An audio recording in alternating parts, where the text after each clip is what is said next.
السلام علیکم ورحمۃ اللہ وبرکاتہ۔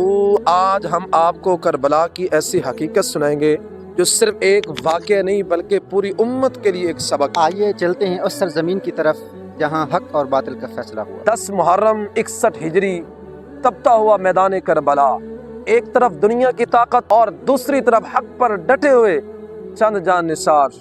امام حسین رضی اللہ تعالی عنہ نے ظلم کے سامنے جھکنے کی بجائے حق کا راستہ اختیار کیا، چاہے اس کی قیمت جان ہی کیوں نہ ہو۔ کربلا ہمیں یہ نہیں سکھاتا کہ تم طاقتور بنو، کربلا ہمیں یہ سکھاتا ہے کہ تم حق پر ثابت قدم رہو۔ اگر پوری دنیا بھی غلط راستے پر ہو تب بھی سچ کا ساتھ نہیں چھوڑنا چاہیے۔ شاعر نے کہا، جس نے حق کربلا میں ادا کر دیا، اپنے نانا کا وعدہ وفا کر دیا، گھر کا گھر سب سپرد خدا کر دیا، اس حسین ابن حیدر پہ لاکھوں سلام۔